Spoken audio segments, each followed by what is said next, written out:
I'm your host, Ben Seligson. And I'm your host, Reena Friedman-Watts. You're listening to the Energy Trade Show podcast. You can meet us on the trade show floor at conferences nationwide. We'll be talking to exhibitors, attendees, speakers. We're getting the truth behind what's really happening at events you want to attend in the energy industry.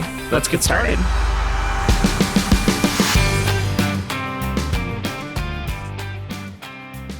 Bill Hendricks, president of Cognite Americas. I'm excited to hear about the sessions that are happening here today at Impact 24, and what has the crowd's reactions been? Oh, it's been amazing. From the logistics and the setup and kind of the care of detail that our marketing department has just to deliver an event that is world-class, to the amazing stories that our customers have been sharing. So we had customers talk about how they've leveraged Cognite data fusion and the simple access to complex industrial data to help with the health of the oceans, to help to get oil out of the ground in a more environmentally friendly and efficient way, as well as to improve the operations at chemicals companies. So it's been an amazing testimony to the value that our customers are getting with our solutions. That's amazing. And what are you looking forward to for the rest of the event? So the rest of the event, we're going to delve into the details of how customers have actually delivered this value. So we just saw a company, Seligson, and they presented how they've got a co-pilot running on their contextualized data, and they've got thousands of users that can ask questions of their data without an application that they've had to build. And then they can get value from that data when they can identify the root cause of failures or how to improve production capacity. So that was amazing. And there's just going to be so much more to come in terms of our customers sharing the best practices that they've had out there. I love that. I'm also interested in, what would you say the theme of this event is? For the people that weren't able to make it, give us a little FOMO. Yeah, it's in the name. It's impact, right? So one of our values is impact, and it's what we focus on every day. Our CEO, Girish, who spoke earlier today, he tells me every day, it's about creating customers for life. And the way you do that is by creating impact on their business, impact on their outcomes, environmental outcomes, profitability outcomes. And that's what we're here. And we're here to have our customers share the impact that having easy access to complex industrial data is having on their operations. Fantastic.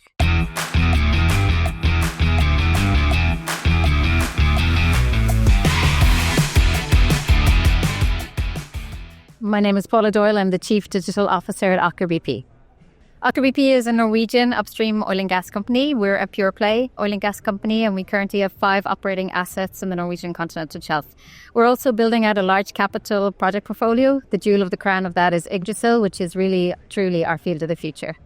And you gave a keynote today on this very stage, right? Tell me a little bit about that. Yeah, I did. I talked about Yggdrasil, and, it's coming on stream in 2027, will be unmanned 2029. And really, I think the ambition level there is something that I really wanted the audience to understand. And also how we are so dependent on technologies such as AI, such as data and data delivery and robotics to help us achieve that vision. How do you feel about our dependency on AI? I'm very comfortable with it, to be perfectly frank. I mean, when you look at the challenge of industry and you look at the amount of data that needs to be consumed and understood and reasoned over, it is 100% clear that humans alone can't do it. And I think also if you look then as well as to the amount of optimizations that we need to do, the waste that we need to take out of the system, again, we're not doing what we need to do yet. So for me, I'm super happy that we have this technology on board and ready to use. And of course, we use it responsibly and ethically and safely and all of that. But there's no doubt that we need all the help we can get. And as far as the future, what are you looking towards? So I guess really looming is the start of Yggdrasil, so that's 2027. But from a technology perspective, what I am really excited about AI, because I have never seen a technology that has moved so fast for us in industry. Usually we have to sit there and wait while cool things happen on phones and on the internet, but now it's literally happening in our offices, in our industrial work processes. And that is such an amazing thing for us to experience. So what I'm really looking forward to is us being able to organize ourselves that we can really get ahead of it, because there's no doubt about it for me, being able to execute quickly with this technology is the competitive advantage for the rest of this decade. How has that changed from the beginning of your career? Oh, it has transformed completely. I mean, I've been working for a long time, so things have really changed. But, it's this whole convergence of technologies, particularly cloud. Cloud has really changed things. It changes how we buy software. It changes how we use software. It also gives us this flexibility that we can in terms of putting things together. And then when you see the digital software companies that work with industry also changing their approaches, being more open, being more collaborative, being more ecosystem focused, and then you layer these technologies on top, it's just super, super exciting. I can feel your passion level. It was great to connect with you.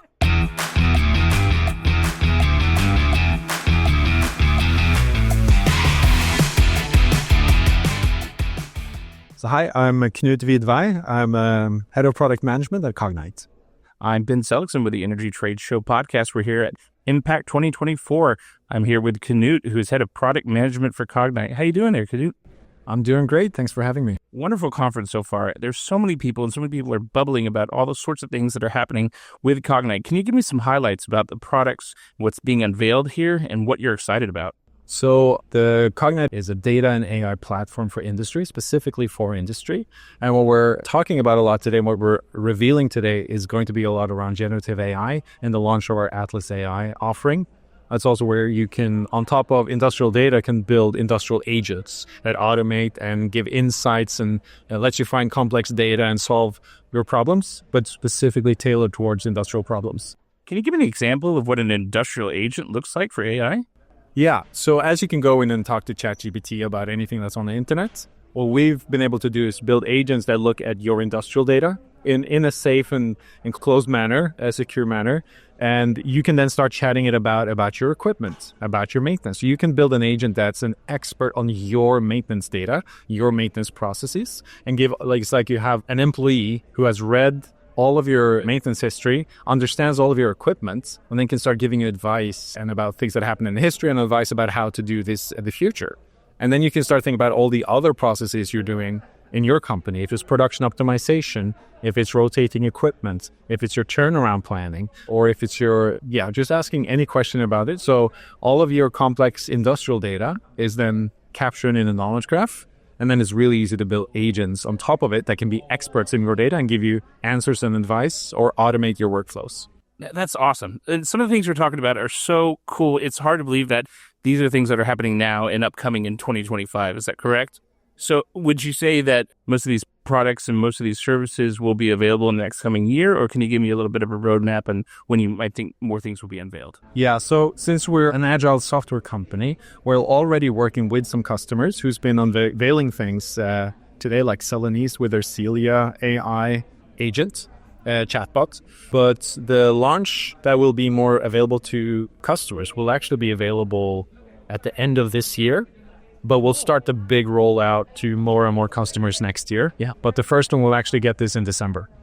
Now, I'm so impressed and amazed by generative AI and the lengths it has come even in the last year and a half. It's fantastic. What's the last thing in generative AI that's really impressed you to the point where you are so invested, as Cognite is, and that you are so invested in this technology? What's really impressed you so far? The thing that has impressed me mostly is the speed of how the models are being updated. So when you thought, and what was a weakness in some of the models a month ago, suddenly there's an update coming, and suddenly that weakness is gone.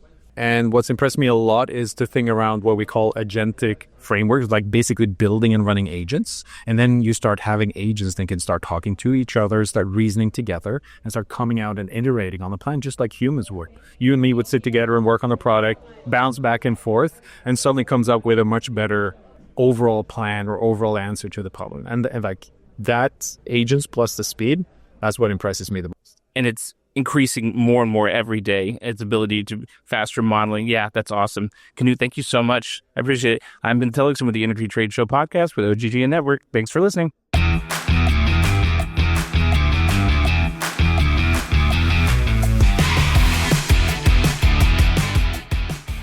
You're listening to the Energy Trade Show podcast. I'm Ben Seligson. And I'm Reena Watts. And I have here with me Noriko from Cosmo Oil.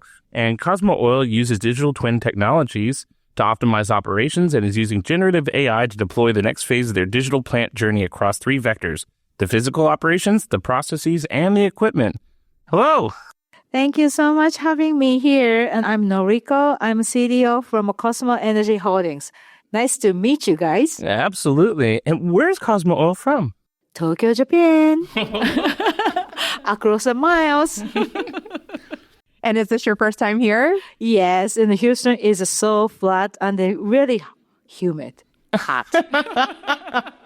It is quite hot here. And I read somewhere today, actually, that this is going to be one of the hottest days in October. So usually October is when it calms down and, cools down a little bit. But no, today is going to be wicked hot. Hopefully the air conditioning stays working. Exactly. Yeah, that's always a key point for the conference too. So first time in Houston. Yes. Mm-hmm. And initial thoughts besides the heat. As far as an industry goes, as far as we're the energy capital of the world. So yeah, that's I thought. It's just like all the oil-related companies are here. So it's a great place to have a conference and a meeting with people from all over the world, in person and talk about it, about our future. That's really oil and then also like energy transitioning too. So it was really going well for me. That's too. a hot topic, energy transition as well. Exactly. Do they talk about, is that very popular over in Tokyo too right now? Yes, actually, this is a really key questions related to the ESG too. And then also that our country itself is an island. So we don't really have a lot of natural resources anyway, but how we're going to just maintaining it and then being a really eco-friendly. And then we have a lot to think about it. And then also we do have as a nation, we have aging countries. So it's really hard to find a workforce place, just maintaining our business up running. So that's maybe a key point and everyone's really serious about it too. Wow. Whoa. What a great insight. Thank you so much. And I know that, Cosmo does a lot with digital twin technology. Can you tell us what digital twin technology means to you? Yes, for us, it is a really actually a key crucial point that how we're going to quickly, adapting this AI and the technology and digital twin to our business. Because every single day to run a business, we do need a professional in the field. But what if we are getting aging so much and our country is a really monolinguistic country? And then if we require to speak in Japanese, how can we get all of the workforce from other country? So when we think about those national issues, this is going to be a great success and a help. And then also, this is the only way we can survive using AI digital twin technologies so that we can just having less workforce in the field, but we can maintain the quality of the business and then less, safety and then actually the business ongoing as for the future too. Have you seen AI already working as far as helping with productivity? Yes, and actually that's really the key questions and a lot of maybe senior management, is asking, is this really AI works for the business? Well, yes, yeah, it's just very tough to see it, right? But the point is that as long as we have a data, clean data, really well-governed data, and that really helps. Already we are getting a lot of a plus for the result is that when we have a little issues at the field, how quickly we're going to work for it. You remember so much of it, but in AI, they can remember everything. So they can search everything. What if you're going to try to find one old document from your field? Okay, in the past, when we have this mechanical issues, can we find it quickly, on time? And we just need to, we are working against the time. We need to be working quickly for the safety matter. And then at that time, AI really helps, especially for that, once we start talking about Cognite, their contextualization is really good. So when we have a lot of missing or unorganized document, they can really putting into the context into it. Data need to have a really meaning. Otherwise it's just a scrambled numbers, right? It doesn't mean anything. But the point is that the data turn into be information for everyone. And that each single person do the same things, and then we can get the same answer. The consistency is really important. Because, hey, we have less people working in the field, and then what we're going to work with, and we need a body. And then a digital twin, actually, that will be our maybe your colleague, you can see them, but they are there. So I just believe that without any digital plant, digital twin, we were not going to have a great future for, that's how I feel. One thing I spoke to someone about yesterday and that they mentioned was the speed of the models and how much faster they've gotten. Because the one thing I asked is, what impresses you most about generative AI? And he says, how advanced the speed of the modeling is becoming. So what you're talking about, being able to feed it documents and having that rapid recall, almost instantaneous, and the consistency of the data is really, really impressive. And so you're telling me that you're seeing the same things? Exactly. Yeah, okay. Very, very cool. It's great to hear that kind of insight being seen and felt around the industry. Yes. As you move forward. Wow. Still, human being, we are deciding what we're going to do, and the final decision is on us still. But the point is that we get empowered via AI, and the digital twin going to provide us all the information, what we need to do as a next step. That's a really key point. And then we can't, without AI, we can survive it. We got to really walk through with them. That's how I believe. That's great. I'm curious what you've learned over your 3 years at the company. Well, that's a good question, I'm a data person originally, and then I'm coming from other industry. But what I learned in this business for 3 years is just through the people. It's like where the people having a passion about talking with people and seeing the people, and then also that actually a plant itself, seeing is really believing. And then, I learned a lot, so much about it. But, of course, I can't talk about it for the people who've been here in the 20 years. But the most important thing is that their commitment to the business, and actually, we are making a life for that, in Japan to moving forward. So that's really the point I learned about it. This business is really cool.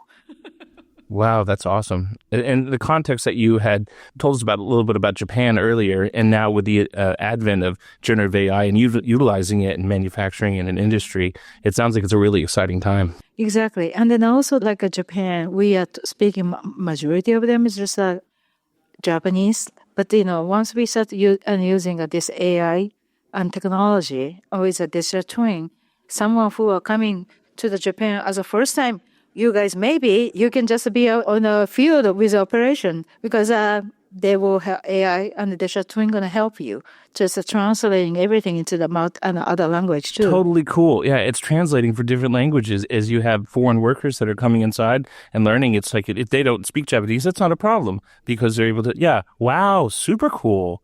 I mean, I went to Japan and I was able to find Disneyland and navigate with a 2-year-old and ride the train from Google Translate. Yeah. It's amazing. Yeah, exactly. With technology, somebody with no sense of direction can literally fly to Japan and take their kids to Disneyland. Yeah, think about it. Digital twin is like a Google map in our field, where you to go and what you need to know, and all the past information, even it's in the Japanese, you can read it, through the AI support. So, hey, why not? That's, if not now, when? That's how I feel. Soon I think that you'll have AR glasses or, like Apple glasses or whatever they're going to call it. You already have them available to where it can do that instant translation if it sees, recognizes text. So very cool. Love it. Is there anything else you'd like to add about the conference itself or your experience or? No, this experience is so fantastic. And I'm so excited. And then I'm going to bring you back to my passion and to Tokyo, back to Tokyo. Thank you so much for your time. Yeah, absolutely. When you go back to Tokyo, what's the one thing you're going to tell them about Houston, Texas? Well, spice. Interesting. Did you grab some of that hot sauce at the merch booth? Yeah. We'll talk about swag stuff a little later in the episode, but awesome. Thank you, Noriko. Thank you for coming on. I really appreciate it. Thank you so much. Awesome having you, Noriko. Thank you.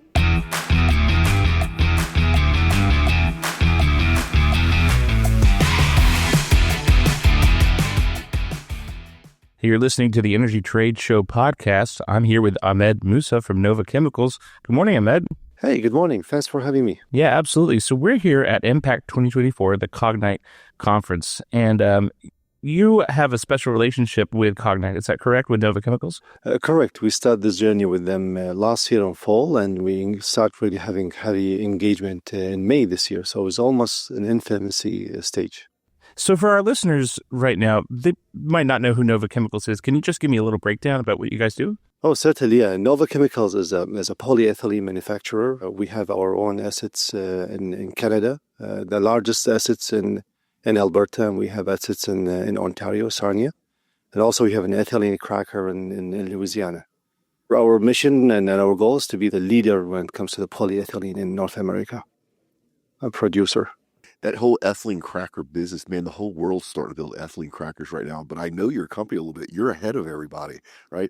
As long as y'all can keep moving the direction you are, you're kind of leading the field, which I love. Indeed, indeed. What I love about Nova is really the focus on also sustainability part of it. We have the largest private R&D center in Canada, where we're focusing on producing more sustainable polyethylene products, and that's really very exciting to be part of it. Oh, that's great. That's wonderful to hear. So I know that you spoke at the conference. Can you tell me a little bit about what you spoke about? Yeah, well, part of the journey with Nova, just to provide some context here, is like we went into a journey of repositioning ourselves, and we flagged that digitalization as one of the enablers to achieve our own goals. And in fact, this was a vehicle can accelerate our journey.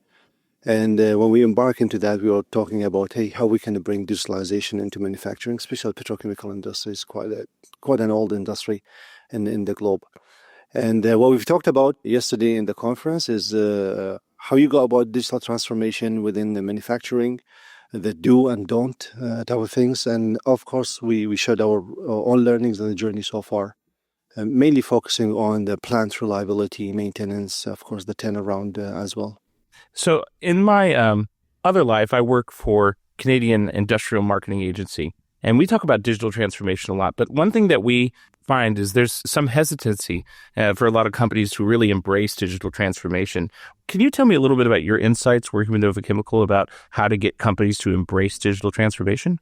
Indeed. One of the things we found is that the trend is often organization, they go out, they buy a tool and say, oh, this will solve your problem. So it's very really tool-centric rather than really human, people-centric. I think the approach we are taking with Nova is you go all the way to the super users, start talking to them, understand their pain point, like how they're doing their job today versus if they have a digital tool. And this is when you start building it really from the ground up and instead from top down. And we found really quite success in our assets with our own people. They are very excited about it. And hence really that's definitely helped the acceleration journey when people start adapting to it. And you're spot on. I mean, I almost want to like shake your hand for saying that, because I've seen it millions of times where some good salesperson for some technology company sells something to some VP and it ends up being a waste of money and resources because the frontline people don't adopt it. However, y'all did it backwards. You found the super users, the frontline people, to say, how can we help you? That's beautiful. Absolutely. It's not, we always, when I go to the site, they always come up with, they say, hey, don't bring a hammer and you try to find a nail for it. Like, it's the other way around. Like, where are the opportunities, where are the solutions, and really try to bring that tool that fit the need. That's awesome. As far as the conference goes, how do you feel about the conference so far? The conference has been fantastic, honestly, especially engaging with our own peers from folks from Seligson, Oxy, and so on and so forth. Also, the partners to see how they're going about that journey, what they have learned. And, of course, what we want to do is we want to try to build that community of sharing ideas, sharing learning, so we learn from our own mistakes instead of and the stuff we go and reinvent the wheel by ourselves. Yeah, that's awesome. Do you have any other questions? So I guess my last question is, and I want to go back a little bit about the adaptation. You figured out a way to get the culture of your company to work with you in a part of the industry that typically is the most old-fashioned part of the industry, right? That they don't want change. People in these plants don't want change. Can we talk a little bit about how you've figured out how to change that culture? Yeah, indeed. And it's not always just like this is an old industry, it's also a risk-averse industry, right? Like, yeah. The safety is prominent. So if it's working, and just don't bother me, like it's from that perspective. But really what we did is we looked at across all our sites to identify like which site first has the most value from the business perspective and intersect that with the site that's more flexible in adapting new things. We started with that site and we told them, hey, like, don't take my word. Consider this is a sunk cost. Stay with me for the journey for the 3 months and see the product, see the digital solution. If you like it, advocate for it. And that's really what we're using, is that it's often people, they hear their peers rather than others. And we are really leveraging the initial technology folks who start using the solutions to speak and advocate for it across all the organizations through communication sessions, emails, and so on and so forth. I love it. I love it. And I hope the listeners paid attention. The hardest thing to do to change this industry is culture, and you'll figure out a way to do it. And that's just a beautiful thing. Indeed. Indeed, you bet. That's it for me, Ben. Wonderful. Ahmed, is there anything else that you'd like to add about the conference so far, your experience? The experience was fantastic. I'm really looking forward for the next year to come back and share more learnings from Novas, and hopefully also continue engagement with my peers across the industry to see what they are doing and what we are doing and where are the learnings. Well, then we look forward to seeing you next year on the podcast again. Indeed. Fantastic. Thanks so much. Thank you. Thanks for listening. And don't forget to subscribe. Find us on Instagram at the Energy Trade Show Podcast. Follow us on LinkedIn. I'm Ben Seligson. And Reena Friedman Watts. Be sure to leave a comment on the podcast if you want us to check out a trade show or conference near you. Bringing you the best energy in the trade show industry.